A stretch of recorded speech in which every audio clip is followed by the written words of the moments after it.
I've lived my entire life in a small town by a mountain. The town is so small I doubt you'll be able to find it. Most of the people my age gained some sort of freedom by learning how to drive early and borrowing the family car. I would get my ass beat if my father knew I touched his car, so unless a friend gave me a ride, I got stuck inside this small town with nothing to do. I spent an entire summer saving up enough money for a bike that handled the trails. Then, most of my time was spent riding around to be anywhere but at home. While riding down through the mountains, I rode over some junk on the trail I didn't notice. I got tossed over my handlebars, my front wheel bending in the accident. I cursed up a storm knowing I had a few hours walk back home with a sore ankle. I grabbed my bike to start back down the trail. I knew I wouldn't get home before dark. That made me nervous. All small towns came with tall tales, and ours was no different. There have always been rumors of the faceless cat that roamed the woods looking for innocent children out after bedtime. A lot of people over the years claimed to see a large cat that stood on its back legs, but was missing its face. They also heard some pretty weird noises out in the woods at night, but it's the woods. Animals made noise all the time. I walked down the path, miserable, wondering if my father would be home, and how much trouble I might be in if I missed dinner. I saw someone through the trees by the lake and considered asking for some help. Talking to strangers wasn't a big deal. Where I lived, cause hell, everyone knew everyone. I made my way over to the riverbed trying to remember the man's name. He didn't even look up from his task. He wore an old torn straw hat with a faded shirt, his jeans so torn he really should have just bought a new pair. I knew him by sight but had never spoken to him before. Everyone called him Old Man Nathaniel. He lived in a shack all year long. He didn't look that old though, just middle-aged, 50 at most. In the summer he shaved his beard due to the heat, and that made him look younger. I heard he was a bit off his rocker. I almost regretted walking over to him. He finally looked up, his blue eyes looking at my bike, and then at my scuffed up knees. "What are you doing?" I asked him, being too embarrassed to admit I trashed my bike. I expected him to shout or shoo me away. Instead, he waved me to come closer. I got nervous, unsure of if I should. I looked around for an escape route in case he turned dangerous. I got closer to look over his shoulder. A lot of people around here panned for gold and dug up other expensive minerals. I never heard how much money they made from it. He had a few screens that went over a green bowl. He kept adding water to the bowl, spinning it then refilling it in a way that confused me. With all the washing, wouldn't he let some gold drift away with the water? I watched him for a while, until he had only a small amount of dirt left on the bottom of the bowl. "See the flakes?" he asked in a very low and somewhat raspy voice. He didn't speak very often. He didn't have any family, and no one dared go near his cabin. I squinted through the small amount of dirt left, trying to see the same thing he did. He pulled out an eyedropper to skillfully suck up the few flakes left in the edges of the bowl. He put them inside a small jar he pulled from his pocket. He then reached over to pick up a spare bowl to offer it to me. "Do you want to try for a bit?" he offered. I looked between him and my busted up bike. I did want to try finding enough gold to pay for a replacement. The idea was enough encouragement to stay with the local crazy mountain man for a few hours. Oddly enough, Nathaniel acted very quiet and calm. He agreed to give me a ride back into towns so I wouldn't be home after dark. So I stayed with him as we panned for gold. He turned out to be a very good teacher. With a few words, he got me to understand how to pan, and even went into how to spot some signs of gold along a riverbed. By the time we packed up, I found a very small number of flakes in my vial. I moved the sparkling grains around, doubting they even equaled the weight of a few grains of sand. There went the hope of a new bike. "It's not much," I admitted and held out the vial for him to take. "It adds up quickly. Over a few days, you'll notice that. You keep what you found today. Whenever you have time, come by again. You can use my bowls until you can afford to buy your own, or get bored and quit." I considered the offer. It wasn't as if I had anything else to do. This might as well be my summer job, considering there wasn't anything else in his town. I pocketed my few hours of work. Nathaniel pulled out a bigger container with some smaller nuggets inside with smaller flakes. To me, it didn't look like much at all. "This amount is worth around 140 on a good day," he said, letting me get a good look. I nearly tripped over my feet. that much, and he was just carrying it around. I simply could not believe that little gold was worth as much as he said. He made a motion for me to hold out my hand to feel the weight of the gold inside the container. If I had a few good days, I might be able to find this much over the summer. Hell, maybe more. I'll get you home. Am I packing you lunch for tomorrow? He asked, walking towards the trail. I quickly collected my bike and nodded. So, what if I hung around the weirdest guy in town? He taught me a pretty easy job and offered to feed me. God, in a bigger town I would have been a prime target for all sort of untrustworthy characters. That was the first time we met. He made good on his promise of driving me back home. I put my bike in the shed, unsure of how I would get to the riverbed without it. I didn't dare tell my father where I spent my day. He wouldn't approve or demand I got back out there and stay out until I brought a good amount of spending cash back with me. The next day I needed to walk back to the trails. Nathaniel met me at the entrance of the pathway, a mountain bike by his side, one a bit worn, but better than my own. You can use this one for now, he said, pushing the bike in my direction. My body wanted to run. A man I didn't know offered me a bike. He noticed my expression and understood the reason behind it. I understand how this looks. You can take the bike and never see me again. I am an older guy hanging around a teenager. What are you, 13? He said, guessing at my age. 15, I said, offended. You need to eat more then. It's up to you to do what you're comfortable with. Without another word, he started down the trail with his bag of tools ready for the day. I debated if I should follow. Despite the age difference, I felt like I could trust him. I wouldn't suggest others go down the same road I did. I followed behind, bike at my side, determined to find enough gold to repay him for the gift. That second meeting could have turned out poorly. But for the next 3 years, the crazy mountain man acted more like a father than my biological one did. We spent every day together in the summer. With his advice, he made me open a bank account that my parents couldn't access. Any gold I found got turned into cash to be placed into a savings account. When I was only 17, I moved out of my parents' place. I wouldn't have been able to get away from that house without the hidden stash of cash I put away for 2 years. Nathaniel even caved in and let me call him Nathan. I've been over to his cabin a few times. I kept begging him to move into town. It wasn't as if he couldn't afford it. I worried for him over the winter. We got nasty snowstorms, and one of these days he would freeze to death in the cabin. He never budged about moving. I even tried threatening him with our local legends. The only time I've heard him laugh was when I said the faceless cat was going to eat him one day. We started to make it a habit of weighing what we found at his place. I'd gone in a few times to exchange my gold, but we found it easier for Nathan to exchange both of our finds at the same time.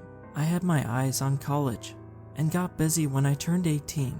He was out gold panning more than I was after my birthday of that year. I didn't have any friends besides him. I didn't have a clue how anyone found out we spent time together. It wasn't as if anyone kept track of what the local weirdo did, but someone noticed his main source of income. I'd finished sending out college applications, and to celebrate I went to the lake to hang out with Nathan. I wondered just how many summer days I had left spending time with him. After nearly 3 years, I barely knew anything about Nathan, but I could tell he was proud I took steps to get my life in order. That day we got back to his cabin, one day unaware someone else was waiting for us inside. Nathan noticed before I did, but didn't act fast enough.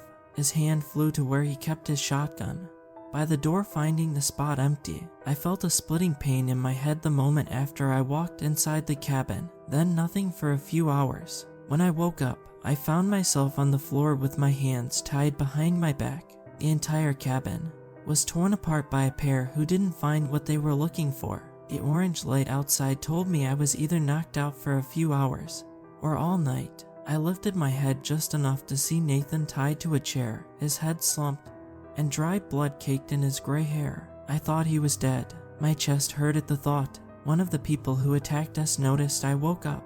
A rough hand came down to grab a hold of my hair I needed to cut. "Where the hell is the cash?" he screamed, his breath an awful burst of smell. "How the hell should I know?" I growled back. A bit of a wrong answer. He smashed my face into the hardwood floor. I heard my nose crunch, which sounded louder than my cry of pain. He let go of my hair to go back to ripping the place apart. I knew the bastard from school. He and his brother were expelled for a few reasons. We think the firecrackers in the toilets were the last straw. Rick and Carl, everyone called them the local screw-ups. There wasn't anything else to call them. Nathan stirred, his head weakly lifting to see me. Liam, are you alright? He asked, his voice barely a whisper. He looked so damn old to me at that moment. I needed to get loose so I could get him some medical attention. The brothers came back, a large knife in hand. They forced my friend's head back to expose his throat. The blade pressed against the soft flesh, slightly digging into the skin. Where is it? Where is the cash? Rick spat, his hand shaking. It was clear these two were going through some sort of withdrawal. Because they didn't have any money to buy their drug of choice, they came here for an easy target. Nathan was a man who did nothing but pan for gold and lived in a shack in the middle of nowhere. If they killed him, I was the only one left to miss him. I never asked Nathan what he did with the extra money. It wasn't as if he spent much on living costs. And the bank, I'll show you where we keep the gold before we cash it. We have some here you can take, Nathan said, sounding oddly calm considering the situation. The brothers looked at each other, not trusting Nathan had a bank account. That was news to me too. They carefully untied him, but kept the knife at his back. He went over to a floorboard by his bed. He knew that a few other people might get the idea of going through his cabin while he was gone, so he hid his findings fairly well.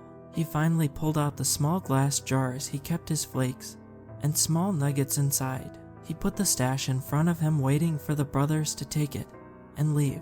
There isn't anything here, the one shouted. He kicked the jars, shattering them and scattering a few $100s worth of dust and nuggets along the floor. When I first started planning, I had the same thought. These two just refused enough cash to buy an overdose. I flinched as Rick reached down to manhandle Nathan back to his feet. I rolled on my back and then sat up, trying to get over to them. I needed to do something.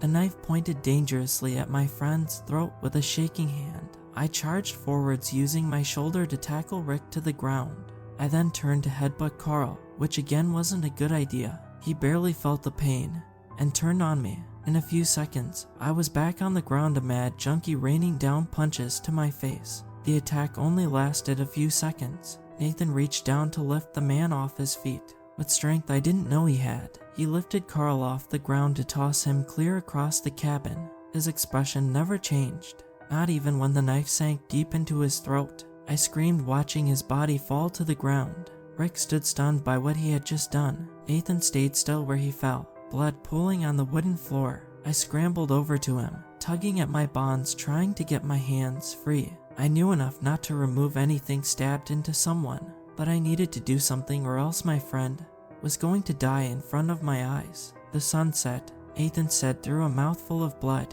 Tears came to my eyes. This man took care of me when no one else did. I risked ending up the same as Rick and Carl, but avoided that outcome because of a kind older man. I never knew what hatred felt like until that moment. I wanted to tear Rick apart. I'd use my teeth if I had to. A hand landed on my shoulder, making me look back at Nathan. For some reason, he smiled, a rare expression for him. The cat comes out to play at night. He sat up as he spoke. His voice sounded stronger. He'd never sounded so young before. I wasn't able to stop him from yanking the knife out of his neck.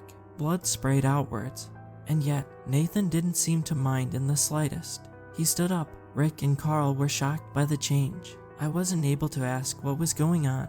The front door burst inwards, narrowly missing me before crashing against the other side of the cabin. A sleek black shape rushed inside. The thing was so long it needed to curl part of its body to fit inside. Carl darted away, backing up into a corner, whimpering in fear. The face of the monster was directed towards him, or the lack of a face. The thing had a body like a cat, but just much longer. The face completely flat with a pair of ears on top of its head. In a flash of movement, it crawled along the ceiling until I was directly above Carl. Then the entire thing came down. The body twisted around him in a fury. Blood and gore sprouted from between the vortex of fur. His brother attempted to run. He only got 2 steps. The monster changed into a different shape. It was much like how the locals described it. A massive cat that walked on 2 legs without a face instead of the long creature it looked like seconds before. A set of powerful claws came down on his shoulders, squishing them into a crushing vice. The void of a face came down over the top of Rick's entire head. His skull disappeared into the darkness. When the flat face pulled away, a stump of a neck remained. My mouth dropped open at the sight. When the faceless cat turned its head towards me, I thought my heart stopped. I've never been so scared in my entire life. 1,000 ideas of how this thing was going to kill me next came to mind. I did the only thing I could. I fainted right away. I woke up again, my face throbbing with pain. I felt dizzy, but forced myself to sit up. Nathan sat beside the bed, a broken lamp on giving enough light to see inside the cabin. I looked around trying to find any signs of the attack. The cabin was still torn apart, but I didn't see any blood. What? I croaked out, unsure if I was safe. I really hoped you didn't find out about him, Nathan admitted, his tone even. I didn't get a chance to ask what he meant. A shadow came from under the bed. I screamed, moving away from the creature. It looked smaller than before, but it was still the thing that killed the brothers. A monster circled on the blankets a few times, then started to knead the blankets the way cats did. What is that thing? I choked out. Nathan looked between us, unsure of how to explain what made itself comfortable on his bed. The creature noticed the attention and shifted yet again. This time it looked fairly human aside from the pitch dark skin, no face, and claws. To my horror, it brought the flat face near Nathan's. I thought it was going to eat him the same way it did Rick. Instead, it just tried to nudge the flat face against my friend's. He brought a hand up to block the contact, as if this was all normal. He's always lived here. I'm not sure if humans have ever come across something like him before. He can change shapes, but like the person one or the cat one the most. Nathan started. I nodded, unable to do much else. I could buy a monster living deep in the woods avoiding human eyes. But why was the same monster acting so friendly with Nathan? He knew what question was coming no matter how much he wanted to ignore it. He got lonely after so many years, as well as myself. They weren't picky about our partners. As long as he's alive, I can't die, but he can only come out at night, he explained. Nathan looked better, the knife wound long since healed. He also appeared younger because of whatever connection he had with the monster. I realized then I never spent any time with him after the sunset. Until then, I took a deep breath, ignoring the pain in my face long enough to ask a very important question. Nathan, are you sleeping with the monster that just ate 2 people? I asked deadpan, trying to keep my voice steady. I thought I already made that clear, he said, matching my tone. I needed a minute, nearly dying. That night wasn't the most distressing thing I went through. Nathan let me pace for a while, to let the idea sink in. I've put aside money for you to go to school, Nathan said, making me nearly trip over my feet. You what? I sputtered. That answered what he did with his cash. Did he just keep it in the bank until he found someone like me to help? He lived a simple life, and apparently couldn't die. Wouldn't he have better things to spend it on? I still was shocked by the idea of it. We were friends, but I never would have assumed he thought so much of me. You're being wasted in this town. We'll talk about that later. Sit down so I can get a look at your face. I silently listened to him. I was nervous sitting next to the monster, but he minded his own business. Nathan spent some time cleaning the blood off my face and told me we needed to go to the hospital to get my nose looked at. He's always been good at dealing with my minor scrapes. I didn't stand up just yet. I suddenly felt like I didn't want to move. If I left for school, I would be leaving the only person who cared about me behind. How about I stay here? I mean, Nathan's answer was a swift smack upside my head. I made an offended noise, but it did knock some sense into me. I knew leaving this crappy small town was for the best. We left for the hospital, and he reported to the local small police force. He said Rick and Carl raided his place, beat us up, and left into the woods. They made a small effort to find them. When their bodies never showed up, no one appeared to care. I did end up leaving that town. I swore to pay Nathan back for him funding my schooling. He just said I should pay it forward to the next person. I do go back home to see him when I'm able. It's nice to talk with a friend. I haven't come across the faceless creature again. I'm glad about that. Nathan is a kind person, but I don't approve of his choice of a partner. I fully believe that monster kidnapped naughty children like how the rumors suggested, along with some hikers and campers. I've looked into reports, and the area has an increased number of missing people compared to other towns. I don't know how to feel about that. He saved me from a dead-end life, and yet supports something that lurks in the dark. We've never talked about it. I felt far too frightened of the creature to ever bring it up. I don't know how many other creatures are out there. I've honestly gotten my fill of the outdoors. For now, I'm aiming for a city job. I think we humans should stay out of the forest at night. There aren't just animals out there. I don't think a lot of people are going to be lucky enough to get on the good side of the ones who live in the dark.